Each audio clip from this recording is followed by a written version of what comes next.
Next நேர்களுக்கு என்னோட அன்பான வணக்கங்கள். இந்த வாரம் ஸ்ரீ பைரவி ஜோதிடர் அசோக் குமார் அவர்களின் வார பலன்கள் தான் தெரிஞ்சுக்க போறோம். நம்ம நேர்களுக்கு இந்த வாரம் எப்படி இருக்க போகுதுங்கிறத அவர்கிட்ட கேட்டு தெரிஞ்சுக்கலாம் வாங்க. ஓம் ஹ்ரீம் பைரவி க்ளவாம் ஹ்ரீம் ஸ்வா. இந்த ராசி பலத்துக்கு போறதுக்கு முன்னாடி சில விஷயங்களை நாம பார்க்கலாம். அது பாருங்க, எத்தனை பேருக்கு இப்ப ஒரே ராசியில பிறந்திருப்பாங்க, ஒரே டேட்ல பிறந்திருப்பாங்க, ஒரே நட்சத்திரத்துல பிறந்திருப்பாங்க. அப்படின்னா எல்லாரோட ஃபியூச்சரை ஒரே மாதிரி இருக்குமா? கண்டிப்பா இல்லை. எதுக்கு?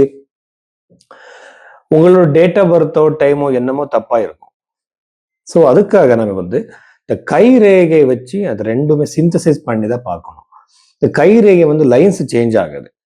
பாருங்க, மேஜர் லைன்ஸ் சொல்லுவாங்க, மைனர் லைன்ஸ் சொல்லுவாங்க, சின்ன சின்ன ரேகைகள் எல்லாம் இருக்கு. இப்போ உங்க ஜாதகத்துல ராஜயோகம் இருக்குன்னு பாருங்க, கஜகேசரி யோகம் இருக்கும் பாருங்க. அது கையில எப்படி இருக்கு? இப்ப கஜகேசரி யோகம்னா ஜூபிட்டர் குரு கிரகம் சந்திரன் சேர்ந்து இருக்கிற ஒரு யோகம். அது இந்த கைரேகையில எந்த டைம் பீரியட்ல இதாயிருக்கு. இப்போ ஆர்ஜி ராவ் அவர்களோட ஒரு கான்ட்ரிபியூஷன் நாடி ஜோதிடத்துக்கு நிறைய இருக்கு. சிஎஸ் பட்டேல் அவர்கள் கூட நிறைய புத்தகங்கள் எழுதியிருக்காங்க. ஆர்ஜி ராவ் அவர்களோட அவர் எழுதியிருக்கிற அந்த புத்தகத்துல அவரோட ரிசர்ச்னால இந்த கைரேகை வச்சு நம்ம ஜாதகம் ரெண்டுமே வச்சு நிறைய விஷயங்களை பத்தி சொல்லலாம்.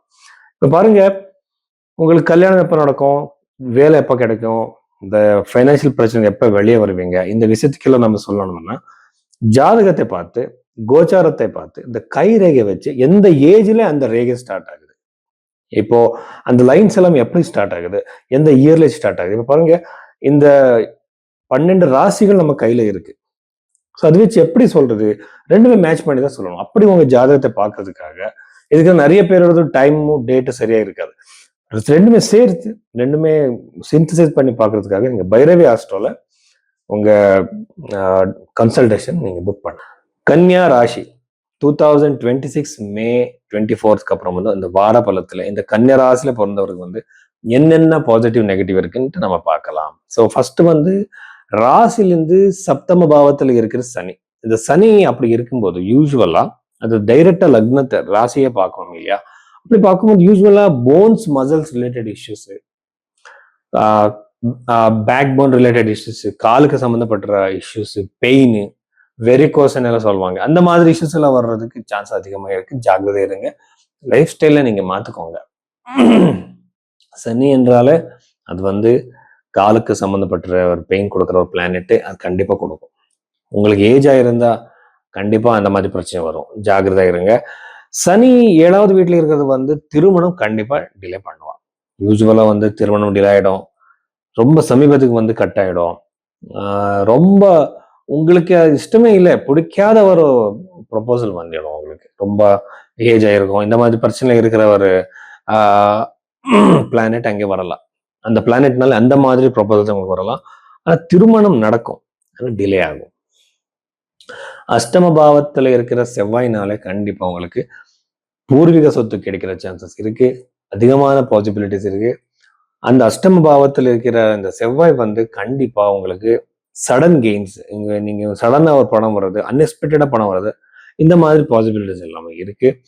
இன்னொரு விஷயம் என்னன்னா, தசம பாவத்துல ரொம்ப சுபமான கிரகங்கள் அப்படின்னா குரு கிரகம், சுக்கிரன் அங்க இருக்கிறதுனால உங்களுக்கு வீடு கட்டுற யோகம், ப்ராப்பர்ட்டி வாங்குற யோகம், எஸ்பெஷலி வீடு கட்டுறதுக்காக யார் யார் முயற்சி பண்ணிட்டு இருக்கீங்களோ அவர் எல்லாருக்குமே ரொம்ப நல்ல ஒரு ஆப்பர்ச்சுனிட்டிஸ் வரும். ஆப்பர்ச்சுனிட்டிஸ் வர்றப்போ நீங்க சரியா யூஸ் பண்ணிக்கணும். இப்ப பாருங்க, இந்த ஜாப்லயே கூட நிறைய பாசிபிலிட்டிஸ் இருக்கு. உங்க புது ஜாப் கிடைக்கிற சான்ஸ், இத்தனை நாள் இது நீங்க வெயிட் பண்ணிட்டு இருந்தீங்க, ஆனா இப்ப அந்த ஜாப் கிடைக்கிற சான்சஸ் இப்போ இருக்கு. தசம பாவத்துல இருக்கிற சுப கிரகங்கள்னாலே கண்டிப்பா உங்களுக்கு ஜாப் மட்டும் இல்லை, ஜாப்ல ப்ரொமோஷன், ப்ரோக்ரஸ், ஃபைனான்சியல் அதிகமாகும், சேலரி கூட ஹைக் ஆகலாம். இந்த மாதிரில இருக்கு. நிறைய பேருக்கு புது ஜாப் தேடிட்டு இருப்பாங்க. அவருக்கு அந்த புது ஜாப் ரொம்ப இம்பார்ட்டன்ட். இத்தனை நாள் ட்ரை பண்ணியிருந்தாங்க, ஆனா அது வரல. இப்போ வர்ற சான்ஸ் அதிகமா இருக்குது. வெளிநாட்டு ஜாபா இருக்கலாம், இந்த இந்தியால இருக்கலாம். ஸோ மிகப்பெரிய ஒரு சக்சஸ் ரேட் அதிகமாக இருக்கு கன்னி ராசியில பொறுத்தவரைக்கும். அதுக்கப்புறம் 12th ஹவுஸ்ல இருக்கிற கேத்துனால யூஸ்வலா ஹாஸ்பிட்டல்ஸ் போடுறது, உங்களுக்காக மட்டும் இல்லை, வேற யாருக்காக கூட இங்க ஹாஸ்பிட்டல் நீங்க தெரியுற சான்சஸ் அதிகமாக இருக்கு. ஜாகிரதை இருங்க. அதுக்கப்புறம் ஒரு ஸ்பிரிச்சுவாலிட்டி. இப்ப வந்து பாருங்க, கை ரேகையை வச்சு நம்ம ஈஸியா சொல்லிடலாம். ஒரு ஸ்பிரிச்சுவல் பர்சன்னா அவர் ரொம்ப மெட்டீரியலிஸ்டிக் பர்சன், இன்ட்ராவர்ட்ஸ் எக்ஸ்ட்ராவர்ட்ஸ் நம்ம சொல்லுவாங்க இல்லையா? அப்படி பார்க்கும்போது நீங்க வந்து கேது 12th ஹவுஸ்ல இருக்கும்போது உங்க கையில வந்து ஒரு ஹீலிங் லைன் இருக்கும். அந்த லைன் இருந்தா உங்களுக்கு வந்து ஸ்பிரிச்சுவலா நீங்க ஒரு தாட்டுங்க. இப்ப பாருங்க, அஷ்டாங்க யோகம்னு சொல்லுவாங்க. யமம், நியமம், ஆயாம, பிராணாயாம, பிரத்யாகாரா, தாரணா, இப்படி. இது வந்து ஸ்பிரிச்சுவலை வந்து ரினவுன்ஸ் பண்றது, விடுறது எல்லாமே. அது நமக்கு நார்மலான மனிதர்களுக்கு முடியாது. ஆனா நாம வந்து அந்த அந்த பொசிஷனுக்கு ஏறும்போது அந்த தாட்ஸ் வரும். அந்த மாதிரியான தாட்ஸுக்காக தான் இந்து தர்மத்துல வந்து சின்ன குழந்தை இருந்தப்போ வந்து நாம கோவிலுக்கு போறோம், கும்பிடுறோம், குங்குமம் வச்சுக்கிறோம்.